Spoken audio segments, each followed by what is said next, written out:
Guys आज चाहिँ सुती पठाइछु बेसी है। आज सन्डे हुनाले ढुक्कै घर चाहिँ सुती पठाइछु। अब म सट्टै यताबाट जानुपर्ने छ, स्वाट जानुपर्ने हुन्छ। म हिँड्ने बाटो कस्तो लाग्यो गाइस छैन, सिँढी चढ्यो है। अनि यहाँ आइपुग्दा चाहिँ मजाको भ्यू देख्छ हाम्रो प्लाजाहरू टक्कै। यो फ्लाइओभरले कस्तो मजाको देखेछ है। यहाँ बस्ने अनि कताको वेटिङ सेट वेट गाडीहरू पर्खिने मजाको है। अनि मेरो बाटो चाहिँ सधैँ नै यही हो। अनि यहाँ तपाईँको सिलगढी स्ट्यान्डहरू यहाँबाट भित्र पस्नुपर्छ। म चाहिँ कताबाट जाउँ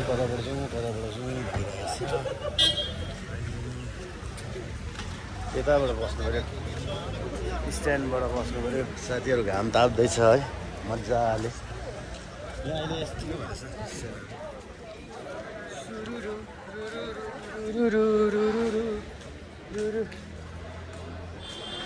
यसो बिहान आउँदै गर्दा के गरौँ भएर जस्तो भएन तपाईँहरूलाई यसो देखाइदियो भने अब जोरताङ सोक्ताङ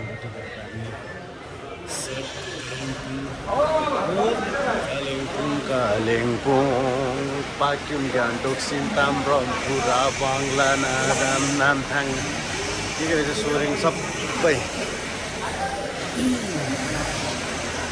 यताबाट पनि हुन्छ जाँदाखेरि चाहिँ म चाहिँ हो यो बाटोबाट भएर जाँदा पनि हुन्छ है। अस्ति मैले देखाएको माथिबाट सट्टै पस्ने हो नि त हो।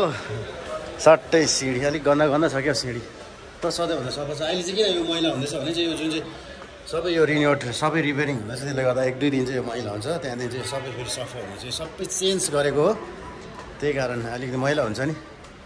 यो हिजो मात्रै सकेको होला, यो सफा गर्दैछ। योहरू भोलि पछिसम्म भइहाल्छ होला। स्मार्ट सिटीले गर्दैछ काम चाहिँ है। अन्त मेरो फ्लोर चाहिँ यही हो।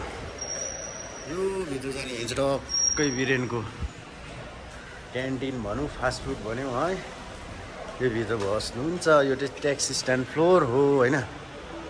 आजलाई यति नै, यसको टुक्राहरू भोलि आउँछ है। अघि आएको केटा रहेछ बिहान आएर गाडी सुप्पा सफा गर्दैछ। यस यस यस यस यस के हो चिया हो?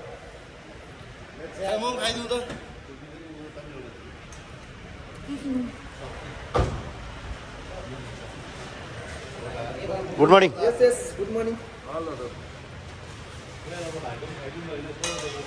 भाइको पनि खाइदियो नि त, भाइको नखाउँ है, भाइको चिया चाहिँ खाइदियो। भाइ खाउँ त के को सादा हो? हल्का चिनी आम्मम भेरी टेस्टी नो डाउट। पैसा छैन गेट आउट भनेको रहेछ त है। खै पैसा अन्त लग्यो? ए ला थ्याङ्क यू अर्जुनजी, मिठो चिया खुवाउनु भयो। सन्डे है, म पनि ढिलो भएन आज।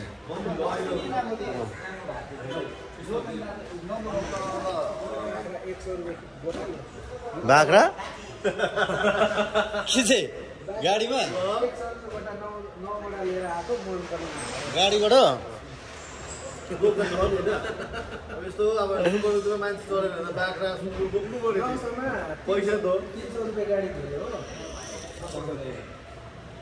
300 रुपियाँ तेल चल्यो, 300 रुपियाँ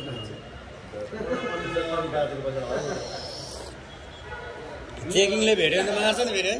हो र देमतामबाट चाहिँ लकडाउनको टाइममा देमतामबाट उयो मासु बन्दीको टाइममा देमताम सुँगुर चाहिँ केरियरमा हालेर डिबीमा हालेर लगाइदिएको बजारले पालन लगाएर हालले त केस भने जस्तो क्या हो त्यस्तो भइरहेको छ। केटाहरूको गफ सुन्दा चाहिँ अब अहिले सिजन पनि छैन, अहिले त्यस्तै छ है। अफ सिजन भन्दा पनि नाम्चीमा त्यस्तो सिजन लाग्दैन, 12 मासै यत्तिकै हो। त्यही अब यता लोकलहरू चढिदिन्छ र मात्रै टुरिस्टहरू त्यस्तो आउँदैन है। अहिले यहाँ गफ गर्ने थियो नि, अब घरबाट आउँदा चाहिँ बाख्रा लिएर आएर मात्रै उयो भयो भन्ने थियो। अब त्यस्तो अहिले अब समय नै त्यस्तो भएको जस्तो लाग्छ मलाई चाहिँ, किनभने प्रायः जस्तो अनलाइन सिस्टम हुनु थाल्यो है जे पनि। अनि पैसा यता हातमा क्यास देख्नु छोड्यो, त्यो कारण पनि होला। अनि त्यति भन्दै मेरो आजको भ्लगलाई यहाँ राख्न चाहन्छु। Thank you very much, thank you for watching.